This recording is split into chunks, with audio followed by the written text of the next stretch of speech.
illallah Muhammadur Rasulullah La ilaha illallah Muhammadur Rasulullah La ilaha illallah Muhammadur Rasulullah La ilaha illallah Muhammadur Rasulullah Bismillahirrahmanirrahim. Alhamdulillahi Rabbil Alamin. वस्सलातु वस्सलामु अला रसूलिहिल करीम अम्मा बाद। बुज़ुर्गान मोहतरम और मेरे अज़ीज़ साथियों, आज की मजलिस में मीक़ात के मुताल्लिक़ कुछ बातें, कुछ मसाइल बयान करना है कि मीक़ात क्या है, मीक़ात किसे कहते हैं, उसके हुदूद क्या है। मीक़ात की दो किस्में हैं, दो तरह की मीक़ात को बयान करते हैं उलमा किराम। एक को तो मीक़ात ज़मानी कहते हैं और एक को मीक़ात मकानी कहते हैं। मीक़ात ज़मानी कि जिसके लिए वक्त मुतय्यन हो और वह है शव्वाल और ज़िक़ादा और ज़िलहज्जा के शुरू के महीने, इसको मीक़ात ज़मानी कहते हैं।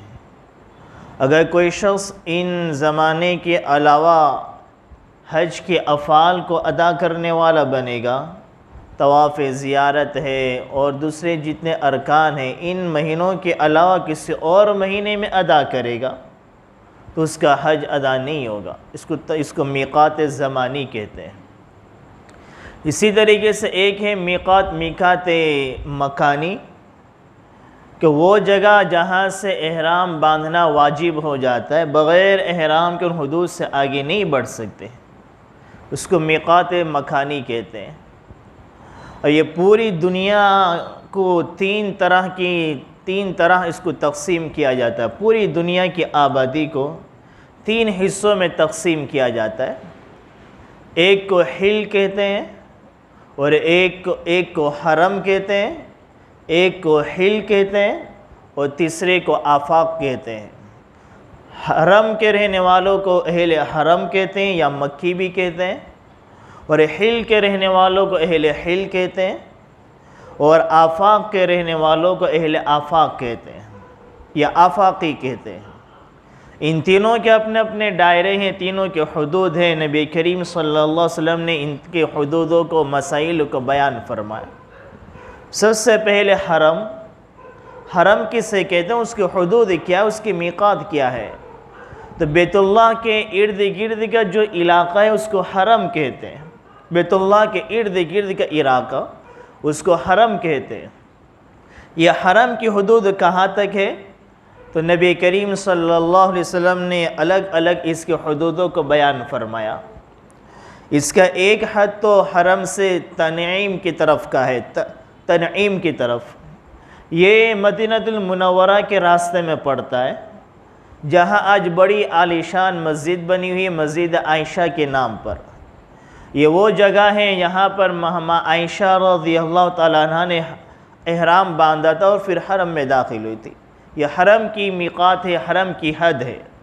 तो मस्जिद आयशा, जिसको वहाँ पर मस्जिद आयशा भी कहते हैं, ये 7.5 किलोमीटर की दूरी पर है। मक्कतुल मुकर्रमा से हरम से 7.5 किलोमीटर की दूरी पर है। ये एक तरफ तनईम, जिसको मकाम तनईम कहते हैं, और दूसरी इसकी है नखला। ये ताइफ के रास्ते में पड़ता है। ये तकरीबन मक्का से, जो हरम मक्की से 13 किलोमीटर की दूरी पर है, नखला नाम की जगह। और इसी तरीके से एक है जरानिया, ये जो पड़ता है ताइफ के रास्ते पर। अगर ताइफ वाले रास्ते को इख्तियार किया जाए तो वहाँ ये हुदूद हरम की हद ख़त्म होती है जरानिया पर, और ये तकरीबन पड़ता है 22 किलोमीटर पर। और इसी तरीके से कि हुदैबिया, ये हुदैबिया भी 22 किलोमीटर के रास्ते पर पड़ता है। और एक जबल अरफात, ये भी 22 किलोमीटर के फासले पर पड़ता है। इन तमाम के दरमियान का जितना हिस्सा है वो तमाम के तमाम हरम कहलाता है। यानी 1, 2, 3 तरफ के हिस्सा 22 किलोमीटर पर है, और कम से कम जो हुदूद है जिसको मकाम तनईम कहते हैं, मस्जिद आयशा जहाँ बनी, 7.5 किलोमीटर का सफ़र है। अब अगर कोई शख्स मक्का में रहने वाला है या बाहर का कोई शख्स वहाँ मक्का पहुँचा हुआ है, हरम पहुँचा हुआ है, तो अब अगर वो ये चाहे कि मैं एहराम बांधूँ, उम्रे का इरादा करूँ, उम्रे की अदायगी करूँ, तो उसको हरम हुदूद हरम से बाहर निकलना पड़ेगा। वो सबसे जो करीबी हद है ये मस्जिद आयशा वाली हद है। मस्जिद आयशा भी जा सकता है, जिरानिया भी जा सकता है, या और जगह भी जा सकता है, लेकिन सबसे करीबी जो है मस्जिद आयशा 7.5 किलोमीटर पर, ये वहाँ जाएगा और वहाँ से इहराम बांध के फिर मस्जिद हराम में दाखिल होगा। तो ये जो इतना हुदूद है इसको हरम कहते हैं, और इसके रहने वाले को अहले हरम कहा जाता है। अब जहाँ हुदूद हरम, हरम की हुदूद ख़त्म होती है, उसके बाद का जो हिस्सा है उसको हिल कहते हैं। ये हिल कौन सा हिस्सा है? हुदूद हरम के बाहर और मीक़ात के दरमियान का हिस्सा, इसको हिल कहते हैं। कि हरम के हुदूद हरम का बाहर का हिस्सा और मीक़ात के अंदर का हिस्सा, इसको हिल कहा जाता है। जो हिल के रहने वाले हैं, अगर वो उम्रे की गर्ज से मक्कतुल मुकर्रमा आना चाहते हैं, मक्कतुल मुकर्रमा में आना चाहते हैं, तो उनको इहराम बांधकर मक्कतुल मुकर्रमा में दाखिल होंगे। अगर हिल के रहने वाले मक्कतुल मुकर्रमा नहीं बल्कि किसी और शहर में जाना चाहते हैं, कि मक्का के करीब किसी और शहर में जाना चाहते हैं, तो हिल वालों के लिए फिर इहराम का बांधना ज़रूरी नहीं। हाँ, ये मक्की जो लोग हैं, मक्का में रहने वाले जो लोग हैं, अगर ये हिल में जाना चाहे, हुदूद हरम जो मैंने बयान की उसके बाहर की जगह हिल कहलाती है, अगर ये हिल में जाना चाहते हैं तो इनके लिए इहराम ज़रूरी नहीं, ये इहराम के बग़ैर वहाँ जाएंगे, इहराम के बग़ैर भी अंदर आ सकते हैं। इसी तरीके से जद्दा जो सऊदी अरब का बड़ा मशहूर शहर है, आम तौर पर हाजी लोग जब हज के लिए जाते हैं तो 1-2 दिन वहाँ जद्दा ख़रीदी वगैरह के लिए, शॉपिंग के लिए बड़े बड़े मॉल बने हुए, बड़ा समंदर है, घूमने फिरने की तफरीह की नीयत से जाते हैं। तो लोग मसला पूछते हैं कि अगर हम हज के लिए गए मक्का में, अब मक्का से हम जद्दा जा रहे हैं, तो क्या हमें इहराम बांध कर आना होगा? तो ये जद्दा जो है ये मीक़ात से बाहर नहीं है। लिहाजा अगर मक्का का रहने वाला चाहे मक्की ही हो या बाहर से कोई वहाँ पर जाकर वो मुक़ीम हो गया, वहाँ रहने लगा सफ़र की नीयत से, हज की नीयत से, उम्रे की नीयत से, अब अगर वो जद्दा जा रहा है तो जद्दा के वापसी को उसको इहराम बांधना ज़रूरी नहीं है। इसी तरीके से तो मैंने 2 चीज़ें बताई, एक तो हरम बताया, हुदूद हरम, जहाँ हरम ख़त्म होगा, हुदूद हरम, हरम की हदें ख़त्म होगी, उसके बाद के जो हिस्सा शुरू होगा उसको हिल कहते हैं। और हिल या मीक़ात तक चलेगी, मीक़ात और हुदूद हरम के दरमियान के हिस्से को हिल कहते हैं। या हिल वाले हरम में बग़ैर इहराम के अगर हरम में आना चाहते तो इहराम पहन कर दाखिल होंगे, और हरम वाले अगर हिल में जाना चाहते तो बग़ैर इहराम के जा सकते हैं, बग़ैर इहराम के आ सकते हैं। इसी तरीके से जब हाजी हज के लिए जाते हैं या उम्रे के लिए जाते हैं तो ज़ियारत के लिए वो ताइफ़ वग़ैरह भी जाते हैं। तो ये ताइफ़ ये हिल के बाहर ये मीक़ात में है, ये ताइफ़ जो जगह है ये हिल से भी बाहर मीक़ात में। अब अगर हरम का रहने वाला शख्स अगर कोई हिल से भी बाहर मीक़ात जाएगा तो अब जब वो दोबारा हरम में दाखिल होगा तो उसको इहराम पहनना ज़रूरी होगा। कि एक हरम के बाद हिल, और हिल जहाँ ख़त्म होती है, अल्लाह ने के नबी अलैहिस्सलाम ने 5 मीक़ात को पूरी दुनिया वालों के लिए बयान फरमाया। ये 5 मीक़ात अगर वहाँ से कोई हरम शरीफ में दाखिल होने का इरादा करता है तो उसको इस सूरत में इहराम बांधना होगा। एक मीक़ात क्या, ज़ुल्हुलैफ़ा, यह मदीना वालों के रास्ते में पड़ता है। कि मदीनतुल मुनव्वरा में अगर कोई शख्स या वहाँ से कोई रास्ते काफ़िला अंदर आ रहा है तो उसकी जो मीक़ात लगेगी वो ज़ुल्हुलैफ़ा लगेगी। और यहाँ पर जब नबी करीम सल्लल्लाहु अलैहि वसल्लम ने मदीनतुल मुनव्वरा से हज का इरादा फरमाया तो आपने इसी जगह पर ज़ुल्हुलैफ़ा पर नबी करीम सल्लल्लाहु अलैहि वसल्लम ने इहराम बांधा। और आज यहाँ पर इसी जगह वो एक बहुत बड़ी आलीशान मस्जिद बनी हुई है, बहुत आलीशान मस्जिद बना दी। बहुत से लोग जब पहले मदीनतुल मुनव्वरा जाते हैं, जैसे हिंदुस्तान पाकिस्तान के हज करने वाले, उम्रा करने वाले, कभी निज़ाम ये होता है कि पहले हज में मक्का में रखते हैं, कभी ऐसा निज़ाम भी होता है कि जिद्दा से डायरेक्ट वो मदीनतुल मुनव्वरा ले जाते हैं। अब मदीनतुल मुनव्वरा से मक्कतुल मुकर्रमा जब आते हैं तो रास्ते में ज़ुल्हुलैफ़ा पड़ता है, जो वहाँ बहुत बड़ी आलीशान मस्जिद बनी हुई है। वहाँ पर हाजी 2 रकात नमाज़ पढ़ते हैं और इहराम की नीयत, उम्रे की नीयत या हज की नीयत उम्रे की नीयत करते हैं, फिर वहाँ से वो नीयत करके आगे बढ़ते हैं। तो एक मीक़ात है ज़ुल्हुलैफ़ा जो मदीनतुल मुनव्वरा वालों के रास्ते से पड़ती है। ये तकरीबन मक्का से 410 किलोमीटर की दूरी पर है। जुल्हुलैफा जो है ये मक्का से 410 किलोमीटर की दूरी पर है।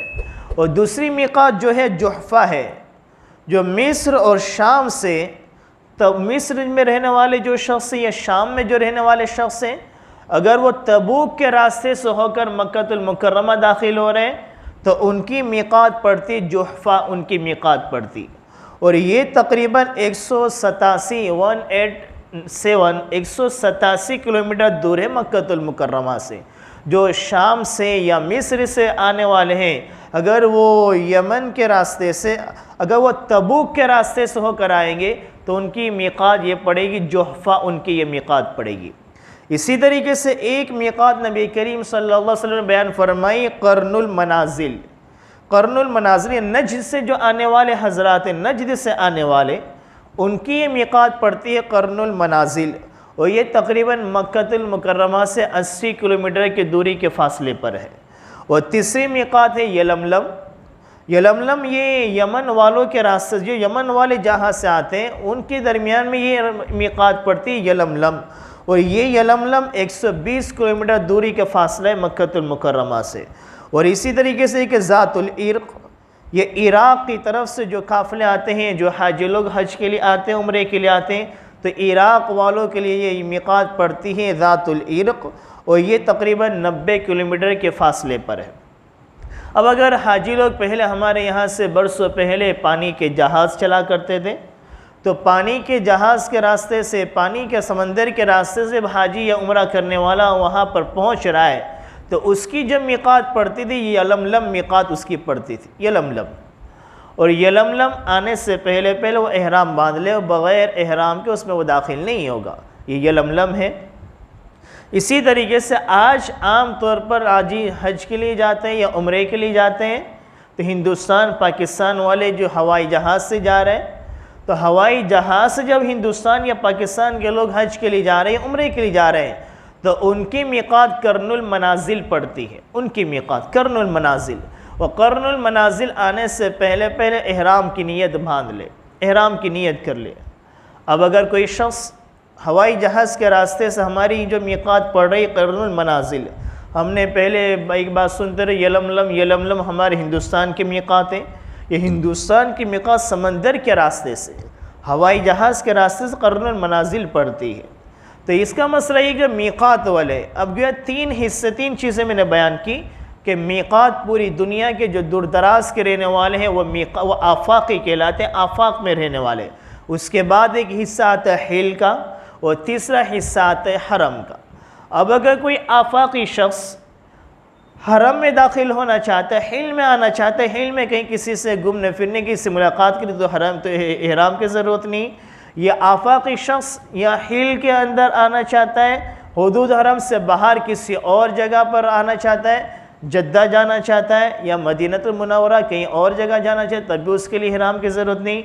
लेकिन अगर आफ़ाक़ी शख्स मक्कातुल मुकर्रमा आना चाहता है, उसका मक्कातुल मुकर्रमा का आने का इरादा है, तो वो बग़ैर एहराम के मीक़ात से तजावुज़ नहीं करेगा। अगर बग़ैर एहराम के उसने मीक़ात से तजावुज़ कर गया तो उसका लिए मसला ये है कि वो दोबारा मीक़ात की तरफ लौटेगा और एहराम बांधेगा और एहराम की नीयत से वापस अंदर आएगा। अगर उसने बग़ैर एहराम की नीयत के अगर वह मीक़ात के अंदर दाखिल हो गया, मक्कातुल मुकर्रमा में दाखिल हो गया, तो ऐसे सूरत में उस पर आएगा कि वो करीब की मीक़ात पर जाए और एहराम बांधे। अगर नहीं बांधा, वहीं पर वो बांध रहा है, तो उस सूरत में मीक़ात के तजावुज़ करने की बिना पर उस पर दम वाजिब होगा। इसी तरीके से मैंने बताया कि मदीनतुल मुनव्वरा से जो आने वाला रास्ता जुल्हुलैफा, उन लोगों की जो मीक़ात पड़ती है, एक मरतबा ख़ुद हमारे साथ ये मामला पेश आया कि मदीनतुल मुनव्वरा से हम मक्कातुल मुकर्रमा जा रहे थे। हम सब वहाँ पे मस्जिद तबूक, जो मस्जिद जो बनी हुई है, जहाँ पर नबी करीम सल्लल्लाहु अलैहि वसल्लम ने उम्रे हज का एहराम बांधा था, बड़ी आलीशान मस्जिद बनी। हम सब रुके, सब ने एहराम बांधा, नमाज़ें पढ़ी, बसों में बैठ गए। लेकिन एक साथी थे कि वो एहराम के बग़ैर ही बैठे रहे। हमने कहा कि भाई आप तो एहराम ही नहीं पहना, अपने एहराम के बग़ैर जा रहे, कि मैं एहराम लाना भूल गया, एहराम ही नहीं पहना। और एहराम के बग़ैर अब ज़ाहिर सी बात है ये मक्कातुल मुकर्रमा में दाखिल हो रहे हैं। अब बग़ैर एहराम के दाखिल हुए तो उनके पर दम लाजिम होएगा कि दम देना पड़ेगा। जो इसी तरीके से एक साहब को कहा गया कि भाई तुर वाला जो एक मर्दा ज़िम्मेदार जो था वह आलिम थे, उन्होंने समझाया कि आप तो बग़ैर एहराम के अंदर दाखिल हो गए, आपको तो दम देना पड़ेगा। तो वो कहने लगे ठीक है कुछ नहीं, बकरा मंगा लो, बकरा काट दो, अपने सब खा लेंगे। वो समझा भाई दम का मतलब ये नहीं कि बकरा ज़ुबाह कर दिया हम सब मिलकर खा लें, बल्कि उसको किसी गरीबों में सदका किया जाता है। तो ये मसाइल है कि मीकात से बग़ैर एहराम के अगर हमें जाने का इरादा मक्कतुल मुकर्रमा है तो हम बग़ैर एहराम के मीकात से तजावुज़ नहीं कर सकते। अगर हमारा जाने का इरादा मक्कतुल मुकर्रमा नहीं है, जैसे कि बहुत से लोग तुरवाले मिने का मदीनतुल मुनव्वरा ले जाते हैं, अब यहाँ से हाजी जब हज के लिए जा रहा है और उसको जाना मदीना में, या कोई हिंदुस्तान पाकिस्तान का रहने वाला जद्दा में वो रहता है, अब वो यहाँ से हिंदुस्तान से जद्दा जा रहा है, जद्दा ही में रहने वाला है, तो यहाँ से वह एहराम बांध कर नहीं जाएगा, क्योंकि उसका मकसद मक्कतुल मुकर्रमा नहीं है। हाँ अगर मक्कतुल मुकर्रमा इरादा है फिर मीकात से बग़ैर एहराम के तजावुज़ नहीं करेंगे। अल्लाह ताला हम सब को जो कुछ कहा गया उसे समझने की तौफ़ीक़ अता फ़रमाए। आमीन। व मा अलैना इल्लल बलाग।